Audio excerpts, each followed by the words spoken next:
Muy bien, hermanos, llegó el momento que todos estábamos esperando y es la palabra de Dios por medio del siervo del Señor, el pastor Orlando Enamorado. Pastor, esta es su iglesia, para ustedes el tiempo y para nosotros la debida reverencia. Feliz sábado, pueblo de Dios. Es un gusto, un honor, un privilegio estar aquí en esta iglesia para compartir un mensaje de verdad presente. Agradecemos la invitación que nos hicieron para poder estar con ustedes. Por la gracia del Señor, estamos sirviendo allá en Texas, llevando adelante este mensaje, que es el mensaje final para un mundo que debe estar listo para encontrarse con el Señor. Y cuando nos hicieron la invitación para venir acá y compartir ese mensaje, nos dio mucha alegría. Su servidor tiene 41 años de haber conocido este mensaje. Fue a los 17 años cuando, por la gracia de Dios, me bauticé. Y los últimos 12 años de estos 41 lo he estado haciendo de una manera independiente de la Corporación Adventista. Es de felicitarles a ustedes el que hayan elegido que este servidor viniera aquí, porque a veces los prejuicios eliminan el que uno pueda visitar una congregación de la corporación para predicar. Pero al mirarles a ustedes hacer este acto, es algo que de verdad se les aprecia y se valora mucho. Y dice de ustedes cuán anhelantes están de conocer más de la verdad. De verdad agradezco a Dios que ustedes estén abriéndose a la verdad. A veces esto trae algunos problemas, sobre todo en ese fanatismo eclesiástico que se manifiesta por parte del liderazgo. Sin embargo, qué bonito es cuando la iglesia sabiamente escoge el pan que quiere comer. Por eso le doy gloria a Dios por esta iglesia, por lo que ha hecho de abrirse a la verdad. Agradezco a todos aquellos que hayan venido de las iglesias vecinas, de aquí del área, o aún de otros estados, y que han venido para compartir juntos este servicio de adoración. De verdad, les doy a ustedes una cordial bienvenida. Y también, por supuesto, doy la bienvenida a los que nos están mirando por las redes sociales. Esa iglesia del aire que se conecta para oír cada sábado un mensaje de verdad presente. Le decimos también, sean bienvenidos y bienvenidas a este servicio de adoración a nuestro Dios. Quisiera, antes de presentar mi mensaje, hablarles un poquito de este lugar que por la gracia de Dios el Señor nos ha permitido levantar allá en Texas. Es el centro de estilo de vida Los Tres Ángeles, un lugar para restaurarse física, mental y espiritualmente.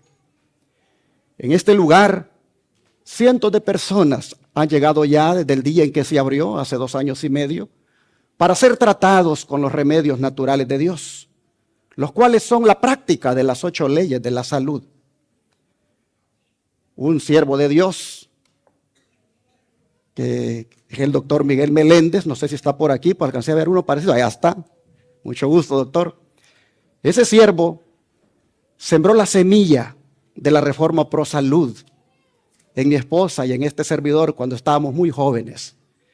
Y gracias a Dios que esa semilla está dando fruto, porque debido a eso es que el Señor puso en nuestro corazón atender a los enfermos con la medicina natural, atender a los enfermos con los remedios naturales de Dios, especialmente con las 8 leyes de la salud. Y dijimos, abramos un centro de salud para atender a tanta gente que está enferma. Y hermanos, dijimos, pero no les cobremos nada. Sé que cobrar no es que sea malo, pero también no cobrar no es malo. Y entonces dijimos, no les cobremos nada. Y empecé a averiguar cuánto costaba ir a un centro de salud, a un centro de estilo de vida aquí en Estados Unidos, a internarse allí por 10 días, 15 días o 21 días. Y encontré que los precios andaban por $5,000, $4,000. El más barato que encontré era de $3,000. Y yo dije, pero ¿cómo podría una persona que no tiene estos recursos ir a un lugar de estos? Entonces hablé con Dios y le dije, Señor, si tú me permites hacer este centro de estilo de vida donde no cobremos nada, te ruego que toques corazones y que las personas manden ofrendas para que lo hagamos. Y hermanos, después de haber orado, nosotros teníamos como unos $20,000 y dijimos, busquemos un terreno fuera de la ciudad, en el campo, donde podamos establecer ese centro de estilo de vida Los Tres Ángeles. Con $20,000 buscando un terreno de unos 10 acres. Por supuesto que no cuestan $20,000 un terreno, los terrenos de esa cantidad. Pero de todas maneras con $20,000 andábamos buscando el terreno. Y en eso estábamos cuando recibí una llamada en uno de esos días de un señor que dice, pastor enamorado, el Señor me ha puesto en mi corazón donarle 10 acres de terreno para que haga algo por los enfermos. Y yo le dije, ¿y usted cómo sabe que justamente eso es lo que ando haciendo? Buscando un terreno para hacer algo por los enfermos.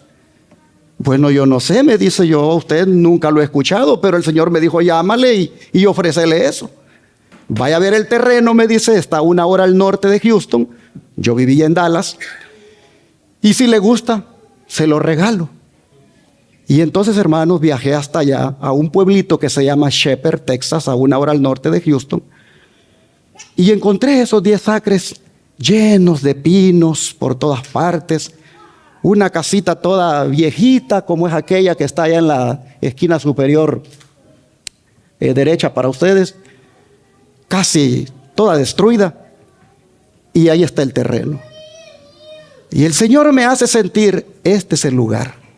Aquí debajo de estos pinos, los enfermos respirando el aire puro y atendiéndolos con los remedios naturales de Dios. Aquí Dios se va a glorificar.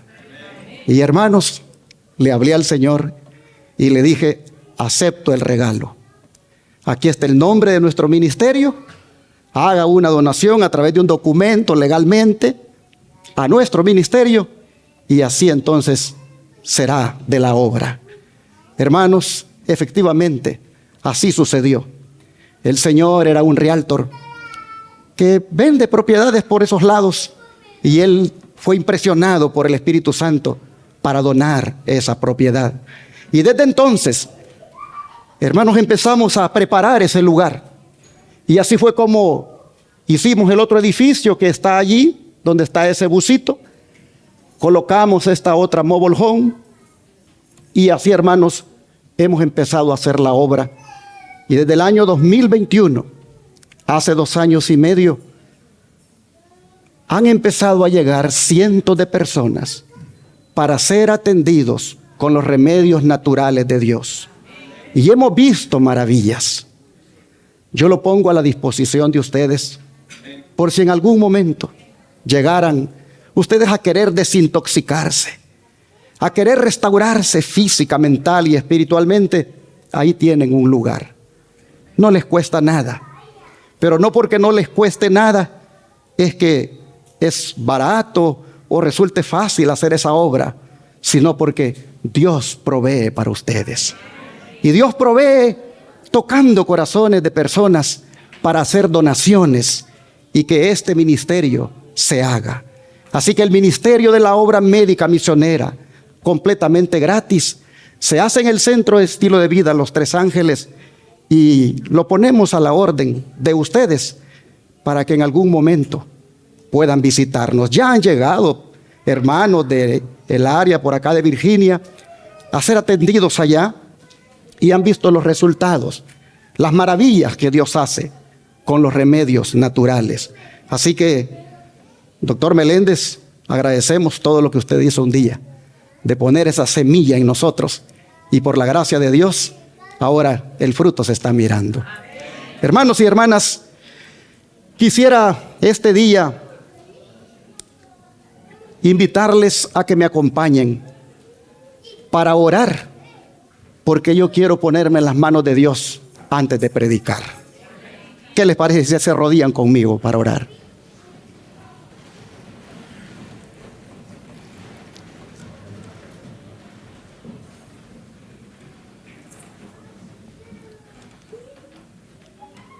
Padre nuestro, y ahora tu palabra va a hablar. Ahora tu palabra se va a oír.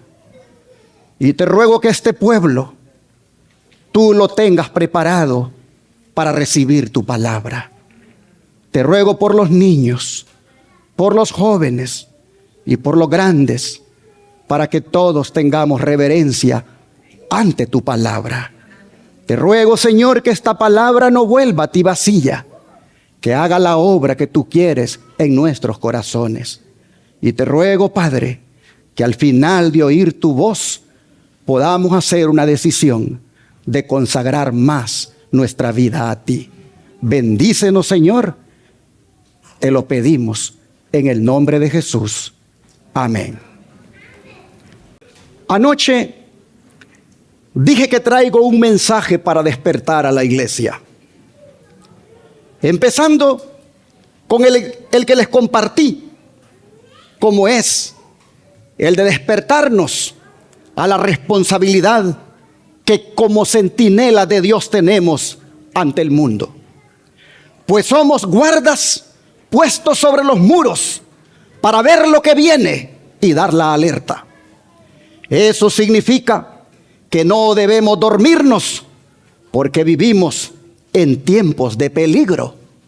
Y debemos dar los mensajes de amonestación y advertencia, tal como han sido dados en la palabra de Dios. Pues así lo hizo el profeta Isaías, como lo vimos anoche. Pero hoy, continuando con la temática, quiero referirme a uno de los mensajes de los 3 ángeles que nos despierta a la hora más solemne de nuestras vidas, como es la que tiene que ver con el juicio de Dios. Voy a presentar este estudio como parte del seminario profético La Revelación de Jesucristo, en su tema número 48. Hace como 5 años comencé con estos estudios del Apocalipsis y me he detenido en el capítulo 14, donde está la verdad presente para este tiempo solemne en el cual vivimos. Habiéndome detenido en los últimos 3 sábados en lo que es el mensaje del primer ángel, y siendo que cuando se estudia dicho mensaje a la ley y al testimonio hay tanto que aprender, permítanme compartirles hoy la 4ª parte de dicho mensaje. Abramos la Biblia en Apocalipsis 14, versículos 6 y 7.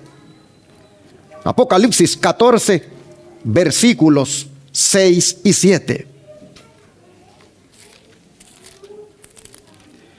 Dice la Escritura: vi volar por en medio del cielo a otro ángel que tenía el evangelio eterno para predicarlo a los moradores de la tierra, a toda nación, tribu, lengua y pueblo, diciendo a gran voz: temed a Dios y dadle gloria, porque la hora de su juicio ha llegado, y adorad a aquel que hizo el cielo y la tierra, el mar y las fuentes de las aguas. Este mensaje es el que dio origen al movimiento adventista entre los años 1830 a 1844. El mensaje trata del evangelio eterno, como son las buenas nuevas o las buenas noticias de la salvación en Cristo, el cual, como ustedes se han fijado, incluye otros 4 aspectos, como son el temor a Dios, la gloria de Dios el juicio de Dios y la adoración a Dios. Habiendo visto el sábado pasado qué significa temer a Dios, permítanme enfocarme este día en lo que tiene que ver con la gloria a Dios.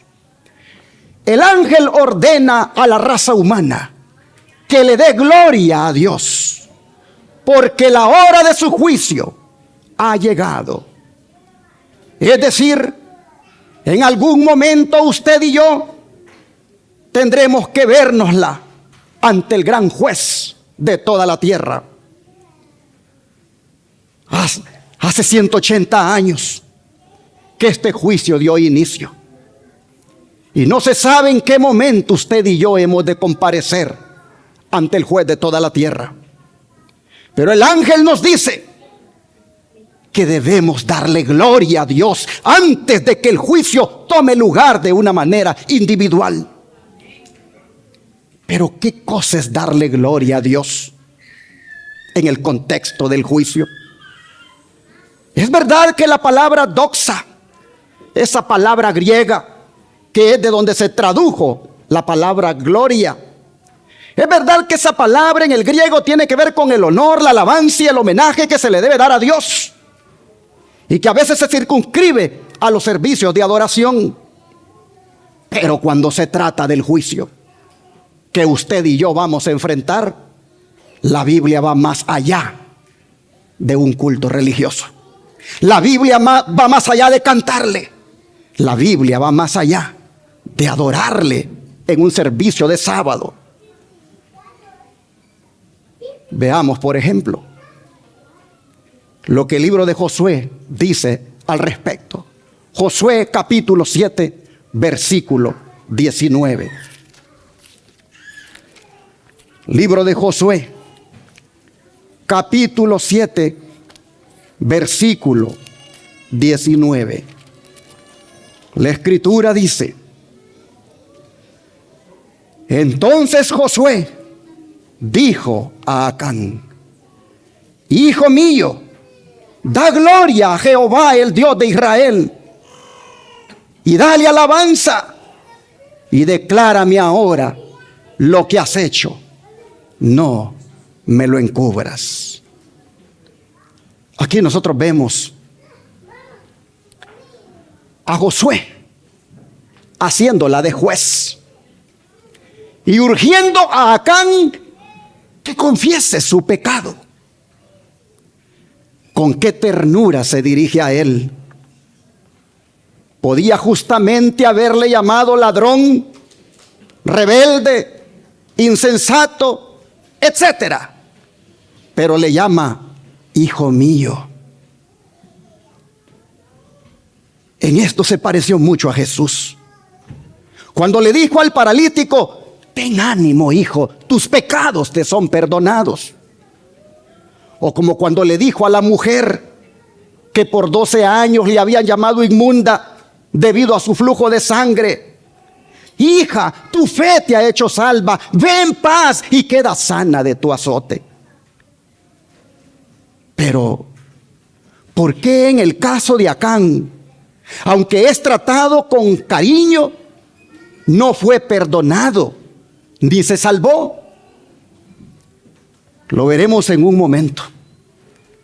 Antes quiero que se fijen cómo la confesión del pecado de Acán debía glorificar a Dios, y esta estaba ligada al juicio que se hizo sobre él. Pero ¿de qué se trató el pecado de Acán? Leamos desde el verso 1 para mirar el contexto. El verso 1 nos dice: pero los hijos de Israel cometieron una prevaricación en cuanto al anatema, porque Acán, hijo de Carmi, hijo de Sabdi, hijo de Sera, de la tribu de Judá, tomó del anatema, y la ira de Jehová se encendió contra los hijos de Israel. Mis hermanos, aquí nosotros tenemos todo el pueblo de Israel siendo acusado de traición por causa de Acán, debido al anatema que él tomó. El término anatema literalmente significa algo puesto aparte, ya sea para consagración o destrucción. Por lo tanto, está prohibido tomarlo. El asunto es que el pueblo y Josué, su líder, no saben lo que está pasando. Y vean lo que le sucede. Vamos a leer versículos 2 al 5. Después Josué envió hombres desde Jericó a Ai, que estaba junto a Bet-Aven, hacia el oriente de Betel, y les habló diciendo: subid y reconoced la tierra. Y ellos subieron y reconocieron a Ai. Y volviendo a Josué, le dijeron: no suba todo el pueblo, sino suban como 2,000 o 3,000 hombres, y tomarán a Ai. No fatigues a todo el pueblo yendo allí, porque son pocos. Y subieron allá del pueblo como 3,000 hombres, los cuales huyeron delante de los de Ai. Y los de Ai mataron de ellos a unos 36 hombres, y los siguieron desde la puerta hasta Sebarim, y lo derrotaron en la bajada, por lo cual el corazón del pueblo desfalleció y vino a ser como agua. Oh, mis hermanos, ¿qué les parece? Los autosuficientes israelitas fueron derrotados. Subestimaron las defensas de la ciudad y no oraron a Dios por dirección y victoria antes de ir a ese combate. Ni siquiera Josué se ve que le haya preguntado a Dios si debía ir a la guerra o no. El líder y el pueblo no tomaron a Dios en su consejo cuando hicieron los planes para atacar a Ai. Por lo tanto, en lugar de la victoria, encontraron la derrota. Por eso, hermanos y hermanas, nunca hagamos planes sin consultar a Dios, porque eso es confiar en nosotros mismos. La confianza en Dios asegura el éxito. ¿Cuántos lo creen? Mientras que la falta de confianza en Él significa derrota. Muchos planes trazados con todo cuidado fracasan porque no se tiene en cuenta a Dios. En el caso de Israel, los cananeos no eran más fuertes, sino que Israel estaba debilitado porque el pecado había entrado en el campamento. Y esto nos enseña que el éxito no puede lograrse mientras haya pecado. Josué no lo puede creer, y él y los ancianos hablan con Dios. Ahora sí ora. Y miren lo que le dice, versículos 6 al 9. Entonces Josué rompió sus vestidos y se postró en tierra sobre su rostro delante del arca de Jehová hasta caer la tarde, él y los ancianos de Israel, y echaron polvo sobre sus cabezas. Y Josué dijo: ah, Señor Jehová, ¿por qué hiciste pasar a este pueblo el Jordán para entregarnos en las manos de los amorreos para que nos destruyan?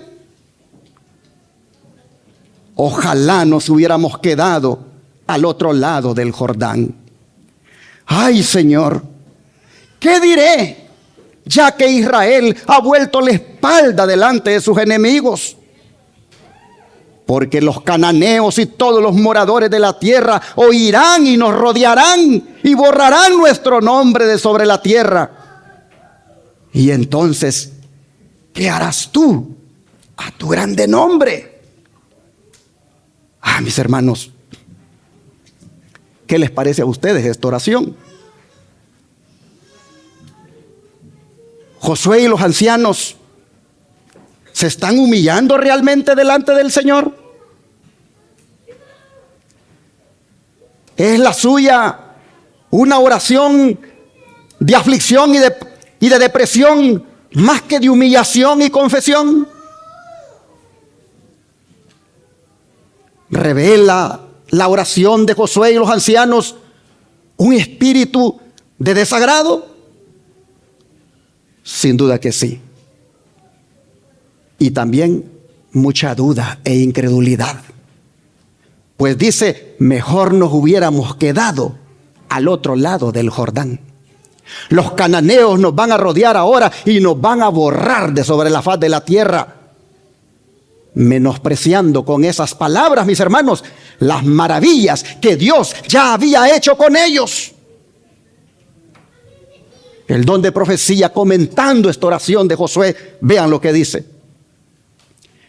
Josué manifestó un verdadero celo por el honor de Dios. Sin embargo, sus peticiones estaban mezcladas con duda e incredulidad. El pensamiento de que Dios había hecho que su pueblo cruzara el Jordán para entregarlo al poder de los paganos era pecaminoso e indigno de un caudillo de Israel. Los sentimientos de desaliento y desconfianza que albergaba Josué eran inexcusables en vista de los portentosos milagros que Dios había obrado ya para la liberación de su pueblo y de la reiterada promesa de que estaría con ellos para expulsar a los impíos habitantes de la tierra.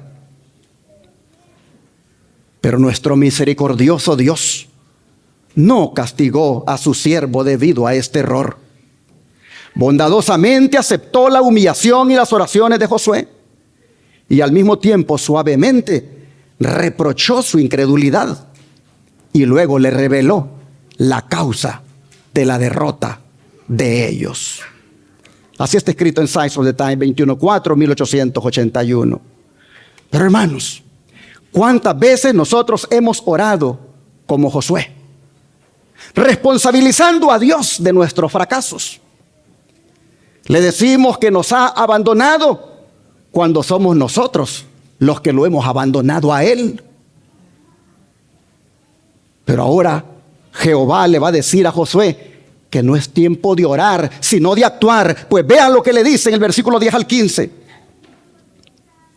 Y Jehová dijo a Josué: levántate, ¿por qué te postras así sobre tu rostro?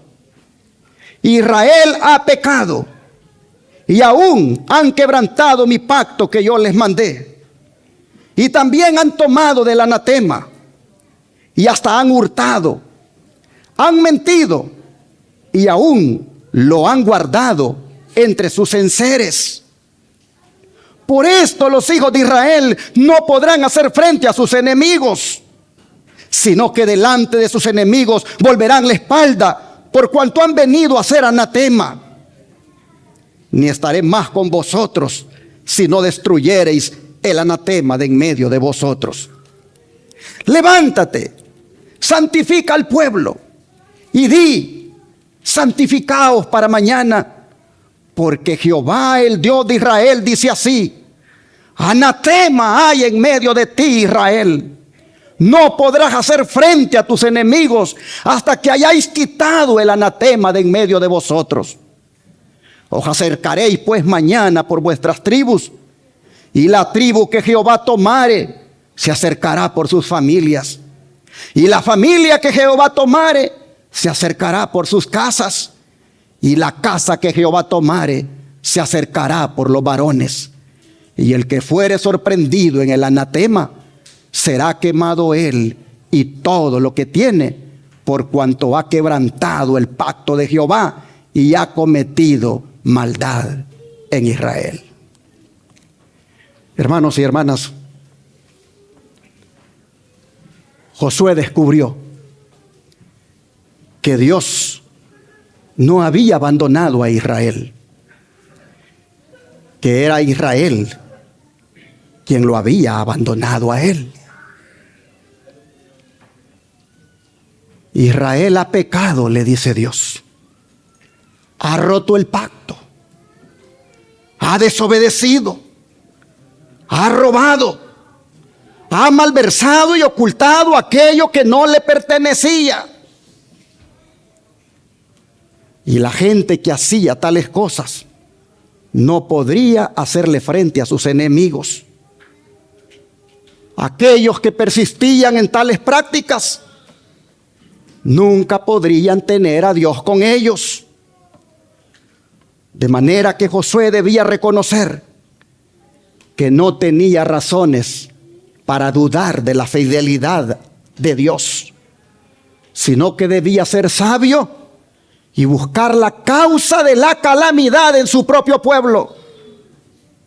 Pero interesante, Dios les dice: han quebrantado mi pacto que yo les mandé. ¿Cuál pacto? Vamos a Deuteronomio para verlo. Deuteronomio 4, versículo 13. Deuteronomio 4, versículo 13. La Escritura dice: y Él os anunció su pacto, el cual os mandó poner por obra los 10 mandamientos, y los escribió en 2 tablas de piedra. Así que los 10 mandamientos eran el pacto que habían quebrantado, entre los cuales están: no robarás y no codiciarás, que era justo lo que había hecho Acán. ¿Y para qué Dios había dado estas tablas del pacto que contenían los 10 mandamientos? Veamos aquí mismo en Deuteronomio 4, ahora el verso 10. Dice: el día que estuviste delante de Jehová tu Dios en Horeb, cuando me dijo: reúneme el pueblo, para que yo les haga oír mis palabras, las cuales aprenderán para temerme todos los días que vivieren sobre la tierra, y las enseñarán a sus hijos. Pero esto es reiterado en el capítulo 6 de aquí de Deuteronomio, versículo 1 y 2. Dice: estos pues son los mandamientos, estatutos y decretos que Jehová vuestro Dios mandó que os enseñase, para que los pongáis por obra en la tierra a la cual pasáis vosotros para tomarla, para que temas a Jehová tu Dios, guardando todos sus estatutos y sus mandamientos que yo te mando, tú, tu hijo y el hijo de tu hijo, todos los días de tu vida, para que tus días sean prolongados. Hermanos y hermanas, partiendo de estas escrituras, podemos decir que los israelitas habían perdido el temor a Dios pisoteando los santos mandamientos. O sea, no tenían temor a Dios ni le daban gloria, que es lo que demanda el mensaje del primer ángel para la raza humana en este tiempo, de cara al juicio que hemos de enfrentar individualmente. De manera que bien haríamos en mirarnos cada uno de nosotros en el espejo de la santa ley de Dios, y si hay mandamientos allí que estamos transgrediendo, nos pongamos a cuenta. El don de profecía dice: ¿cuáles son los mandamientos de Dios? Son 10 preceptos santos, una ley regia. La santa ley de Dios es la norma de carácter que cada alma tendrá que enfrentar en el juicio, a pesar de que desde los púlpitos de esta época algunos proclaman que Dios no tiene una ley. ¿Quién lo cree? Cada nación tiene una ley. El Dios del cielo nos ha dado su ley para representar su carácter, y esta permanece vigente. No hay un solo precepto que haya sido eliminado. Permanecen inmutables y eternos. La ley de Jehová es perfecta y convierte el alma. ¿Por qué querría alguien cambiar algo perfecto? No se puede ir más allá de la perfección. La ley del Señor es para que la respetemos, la reverenciemos y la obedezcamos. ¿Cuántos dicen amén a esto? Si los habitantes del mundo hubieran obedecido la ley de Dios, En vez de escuchar reiteradamente de los púlpitos que Dios no tiene una ley, que Dios no tiene mandamientos. Si los padres educaran a sus hijos como Cristo, quien desde la nube instruyó a Moisés para que diera instrucciones a Israel. Si lo hicieran, no escucharíamos de hurtos, de robos, de asesinatos, y nuestras cárceles no estarían llenas. Las prisiones están llenas de criminales a causa de los delitos y la maldad atemorizantes que prevalecen en nuestro mundo. Ahora bien, digamos, amemos a Dios y guardemos sus mandamientos, porque esto es el todo del hombre. Sermones Escogidos, tomo 1, página 233. Pero volviendo al relato de Josué, cuando él supo el gran mal en el que estaban por haber quebrantado los mandamientos de Dios, por haber quebrantado el pacto, ¿qué hizo él, hermanos? Vamos otra vez a Josué, capítulo 7, versículo 16 al 19, para ver lo que hizo. Josué, capítulo 7, versículo 16 al 19.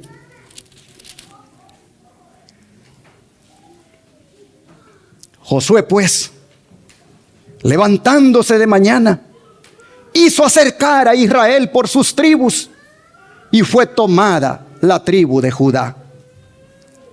Y haciendo acercar a la tribu de Judá, fue tomada la familia de los de Zera. Y haciendo luego acercar a la familia de los de Zera por los varones, fue tomado Zabdi. Hizo acercar su casa por los varones, y fue tomado Acán, hijo de Carmi, hijo de Zabdi, hijo de Zera, de la tribu de Judá. Entonces Josué dijo a Acán: hijo mío, da gloria a Jehová, el Dios de Israel, y dale alabanza, y declárame ahora lo que has hecho, no me lo encubras. Hermanos, Acán tuvo la oportunidad de confesar antes que lo descubrieran. Lo pudo haber hecho cuando Josué dio la orden a que se santificaran, lo cual equivalía a un escudriñamiento profundo del corazón. También lo pudo haber hecho cuando supo que Josué estaba tomando tribu por tribu para descubrir al pecador. Esto era un juicio investigador que se estaba haciendo. Era una obra de juicio mandada a hacer por Jehová. Pero Acán endureció su corazón, de manera que comparece para dar cuenta de sus actos y darle gloria a Dios. ¿Y qué responde a lo que Josué le pregunta? Versículo 20 y 21. Y Acán respondió a Josué diciendo: verdaderamente yo he pecado contra Jehová, el Dios de Israel, y así he hecho. Pues vi entre los despojos un manto babilónico muy bueno, y 200 siclos de plata, y un lingote de oro de peso de 50 siclos, lo cual codicié y tomé, y he aquí que está escondido bajo la tierra en medio de mi tienda, y el dinero debajo de ello. Mis hermanos, Acán siguió el proceso de todo pecado. Primero miró, luego codició y finalmente tomó. Y cuando ya lo hubo hurtado, su próximo paso fue ocultar lo que había hecho. Esto nos enseña, hermanos, que para evitar el pecado se debe de expulsar enseguida la primera insinuación al mal, o sea, a la primera mirada. ¿Y qué hace Josué ahora? Versículos 25 y 26. Bueno, estoy adelantando, vamos a leer versículos 22. Josué entonces envió mensajeros, los cuales fueron corriendo a la tienda. Y he aquí estaba escondido en su tienda, y el dinero debajo de ello. Y tomándolo de en medio de la tienda, lo trajeron a Josué y a todos los hijos. Oigan, hermanos, a todos los hijos de Israel, y lo pusieron delante de Jehová. Entonces Josué y todo Israel con él tomaron a Acán, hijo de Zera, el dinero, el manto, el lingote de oro, sus hijos, sus hijas, sus bueyes, sus asnos, sus ovejas, su tienda y todo cuanto tenía, y lo llevaron todo al valle de Acor. Y le dijo Josué: ¿por qué nos has turbado? Túrbete Jehová en este día. Y todos los israelitas los apedrearon y los quemaron después de apedrearlos. Y levantaron sobre él un gran montón de piedras que permanece hasta hoy. Y Jehová se volvió del ardor de su ira, y por esto aquel lugar se llama el Valle de Acor hasta hoy. Hermanos, la Escritura dice que fueron corriendo a la tienda de Acán, probablemente para evitar que alguien sacara antes los tesoros, pero sin duda también porque estaban ansiosos de limpiar el campamento del anatema y de recuperar el favor de Dios. Hermanos y hermanas, ¿qué nos enseña esto? Que es bueno apresurarnos a dejar el pecado, pues la demora es peligrosa. Pero qué trágico final el que tuvo Acán y su familia. ¿Por qué tuvieron que pagar los hijos? Es más, ¿por qué tuvieron que pagar hasta los animales que pertenecían a Acán? ¿Por qué la familia entera tuvo que morir? ¿Por qué en el juicio que se hizo sobre toda la familia de Acán salieron culpables? Sin duda, hermanos, porque toda la familia sabía de lo que estaba escondido en la casa. Todos eran cómplices, pero se estaba cubriendo. La familia cubría el pecado del padre, como también tristemente ocurre ahora. Los padres cubren el pecado de los hijos y los hijos cubren el pecado de los padres. Y si la iglesia los descubre y procede a aplicar disciplina eclesiástica, ellos se enojan y se van de la iglesia hablando mal. Hermanos y hermanas, ¿por qué los animales? Sin duda para enseñar cómo por el pecado hasta los animales han alcanzado la maldición. Por eso la mensajera del Señor dice que hoy no es seguro estar comiendo carne de animales muertos, porque la maldición ha llegado a los animales y están infectados con las enfermedades que más tarde los que consumen la carne las manifiestan. Oh, mis hermanos, es posible que alguien se esté preguntando en esta hora: ¿y por qué Acán tuvo que morir si confesó su pecado? Josué le dijo: hijo mío, confiésalo, dale gloria a Dios confesando tus pecados. Y él dice: pecado, he pecado contra Dios y así hice. Entonces, ¿por qué muere? El don de profecía, como una lupa, va a expandir el por qué. Dice así: hay muchos profesos cristianos cuyas confesiones del pecado son similares a la de Acán. Reconocen su indignidad en forma general, pero rehúsan confesar los pecados cuya culpabilidad descansa sobre su conciencia y que han provocado el enojo de Dios sobre su pueblo. Muchos ocultan así sus pecados de egoísmo, engaño, falta de honradez para con Dios y su prójimo. Pecados en la familia y muchos otros que es adecuado confesar en público. El genuino arrepentimiento proviene del reconocimiento del carácter ofensivo del pecado. Esas confesiones generales no son el fruto de una verdadera humillación del alma delante de Dios.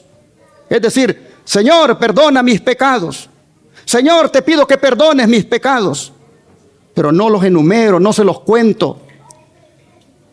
El contarlos, el confesarlos, el decir lo que tengo memoria de haber hecho mal, es una manera de reconocer cada acto pecaminoso. Y sería solamente cuando al final no te acuerdas, agregarle y decirle, Señor, y por los que no me acuerdo, te ruego me perdones. Pero las confesiones generales, solamente de perdona nuestros pecados, esas no son las que Dios quiere oír de nosotros. Esas, dice, dejan al pecador con un espíritu de complacencia propia, porque los hace proseguir como antes, hasta que su conciencia se endurece y las advertencias que una vez los sacudieron apenas producen un sentimiento de peligro, y después de un tiempo su conducta pecaminosa les parece correcta. Descubrirá sus pecados demasiado tarde, en aquel día cuando no puedan ser expiados con sacrificio ni ofrenda. Sí, en aquel día cuando el juez de toda la tierra diga, consumado es. El que es sucio siga siendo sucio, y el que es santo siga siendo santo. Allí muchos descubrirán, dice, sus pecados demasiado tarde, porque ya no habrá sangre expiatoria para poder limpiarles de sus inmundicias. Hay, dice, una gran diferencia entre admitir los hechos después de que se prueban y confesar pecados que solo son conocidos por Dios y nosotros mismos. Así lo dice en esta declaración de Sides on the Time 5.5.1881. Pero el don de profecía lo que nos está diciendo es que no tiene valor la confesión sin arrepentimiento. Y que Acán confesó, pero su confesión no iba acompañada de arrepentimiento, lo cual es sentir dolor por haber pecado, lo cual es sentir tristeza por haber pecado, lo cual es incluso hasta llorar de tristeza por haber pecado, como lo hizo Pedro aquel día cuando el gallo cantó. Oh, hermanos y hermanas, ese tipo de arrepentimiento solo lo da el Espíritu Santo. Pero si su pueblo lo pide, si su pueblo le clama al Señor que le dé esa clase de arrepentimiento, Él se la dará. Así que hay que confesar nuestros pecados, pero esto debe de ir acompañado de un arrepentimiento sincero, el cual Acán no tuvo. Dice, lo que Acán estimó como cosa muy pequeña fue la causa de gran angustia y pesar para los hombres responsables de Israel. Y este es siempre el caso cuando es evidente que el Señor está airado con su pueblo. Los hombres sobre los cuales reposa la responsabilidad de la obra son los que sienten más vivamente el peso de los pecados de la gente y quienes oran con agonía del alma debido al reproche del Señor. Acán, la parte culpable, no sintió la aflicción. Tomó todo muy fríamente.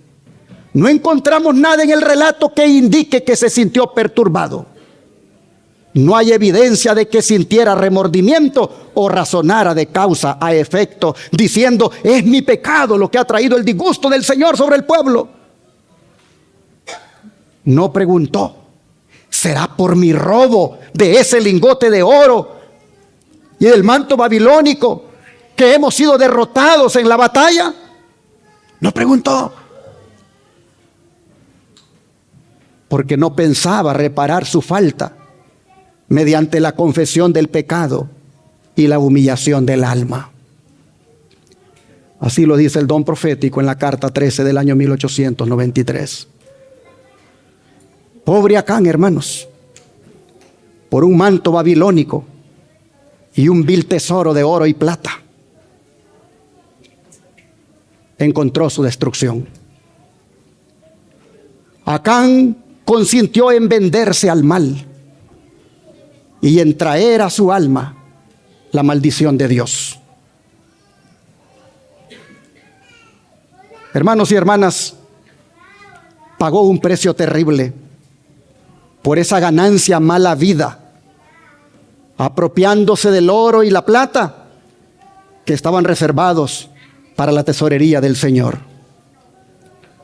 Y aquí sería bueno reflexionar de cara al juicio que hemos de enfrentar. Que el Señor no nos encuentre, hermanos, robándole lo que le pertenece a su tesorería, como son sus diezmos y ofrendas. Porque hacer eso sería una maldición. Si usted está fallándole al Señor en eso, de robarle al Señor lo que es de su tesorería, como son los diezmos y ofrendas, bueno es que se ponga a cuenta de aquí en adelante.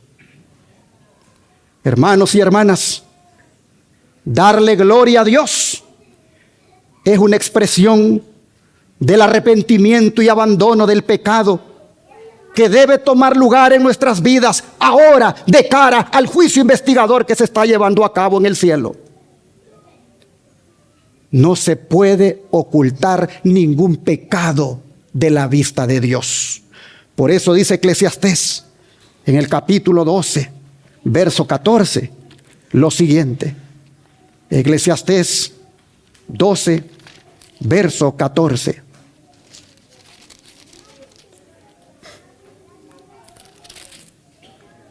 Porque Dios traerá toda obra a juicio, juntamente con toda cosa encubierta, sea buena o sea mala. Hermanos y hermanas, la gente puede ocultar de los demás sus palabras, sus hechos, pero todas las cosas están desnudas y abiertas al ojo de aquel a quien le tendremos que dar cuenta. Aún nuestros pensamientos más íntimos son escudriñados por Dios. No podemos en una hora tan solemne como la que estamos viviendo tener, hermanos, pecados ocultos. Así que hagamos la decisión como la que hizo el pueblo de Dios en los días de Esdras. Vamos a leer allí en el capítulo 10. Versículo 10 y 12. Esdras, capítulo 10, versículo 10 al 12.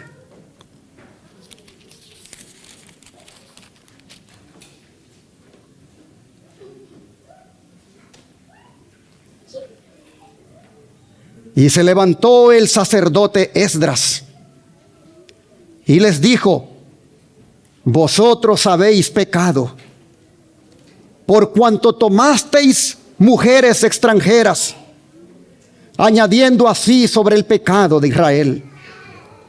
Ahora pues, dad gloria a Jehová Dios de vuestros padres, y haced su voluntad, y apartaos de los pueblos de las tierras y de las mujeres extranjeras. Y respondió toda la asamblea y dijeron en alta voz: así se haga conforme a tu palabra.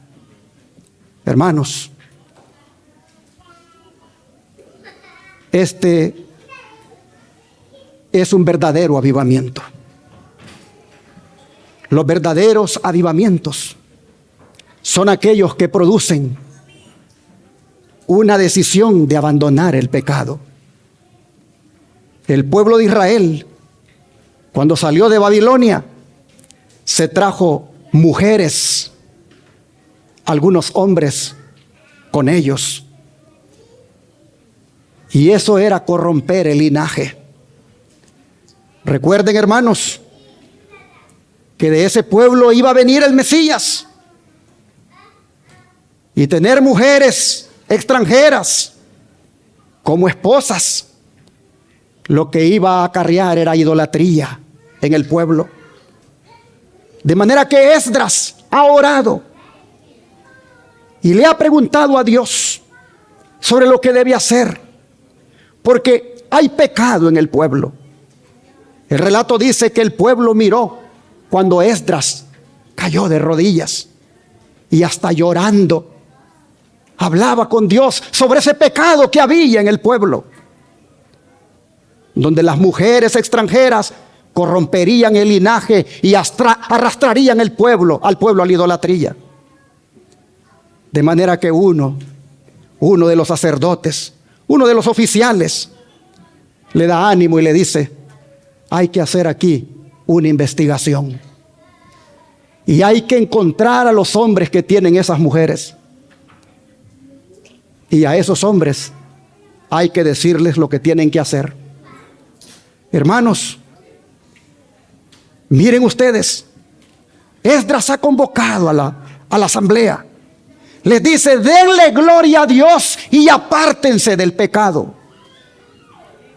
Denle gloria a Dios y apártense del pecado, porque nosotros vamos a entrar ahorita en juicio. Y cuando ustedes leen todo el relato, el juicio duró casi 4 meses. Se reunieron los ancianos y Esdras, como todo un tribunal, y empezaron nombre por nombre, evaluando a todos. Y cuando encontraron a aquellos que tenían mujeres extranjeras, se les dijo: o se van estas mujeres y no corrompen nuestro linaje, no corrompen nuestro pueblo, o vean qué hacen.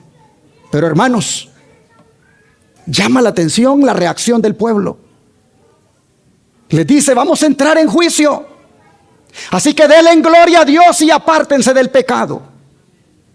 Hermanos y hermanas, cuando usted estudia el libro de Esdras, usted encuentra que los hombres que leen la palabra de Dios y aplican a su vida sus verdades, cuando los santos como Esdras hacen esas oraciones intercesoras, y cuando hay confesión y separación de los pecados conocidos, entonces la iglesia tiene poder, porque el poder de Dios se manifiesta.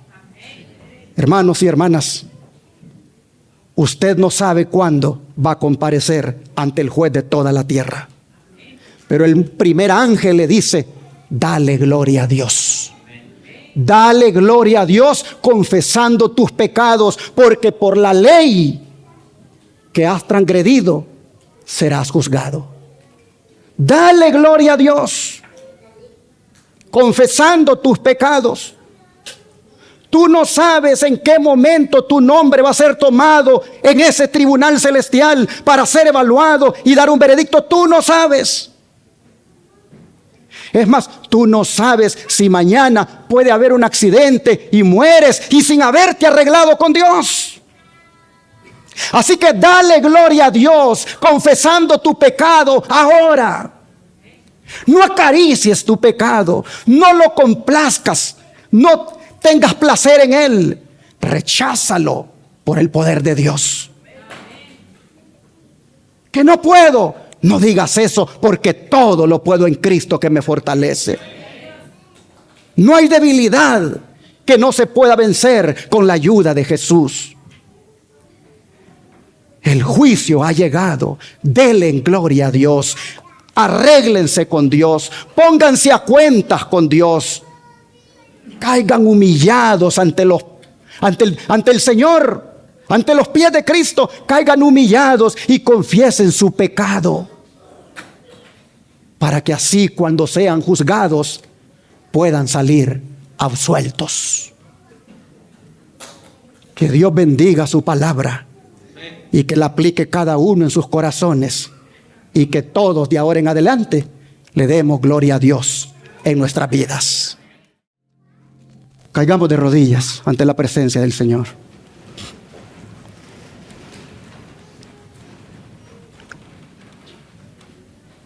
Padre celestial, gracias por decirnos como parte del Evangelio eterno que debemos proclamar, que debemos darte a ti gloria, haciendo una confesión genuina de nuestros pecados, porque el juicio ha entrado en sesión y muy pronto hemos de ser juzgados. Gracias, Señor, porque esa manera de buenas noticias, esa manera de buenas nuevas, como tú nos has enseñado ahora, cómo se te da a ti gloria a Dios. Oh Padre, te rogamos que todos aquí no seamos solamente oidores, olvidadizos de la palabra, sino hacedores de ella. Y que en verdad haya en nuestro corazón esa decisión firme de no transigir más con el pecado, de no mantener oculto más en nuestra vida nada que tenga que ver con el pecado. Ayúdanos, Señor, para que en tu sangre preciosa seamos limpios de todo pecado. Ayúdanos, Padre, a tener victoria sobre el pecado. Ayúdanos, Señor, a darte gloria viviendo una vida santa delante de ti. Te rogamos que este pueblo pueda decidir ahora, de cara al juicio que ha de enfrentar, pueda, Señor, cada uno vivir cada día dándole gloria a tu nombre. Gracias por tu palabra, lo agradecemos en el nombre de Jesús. Amén.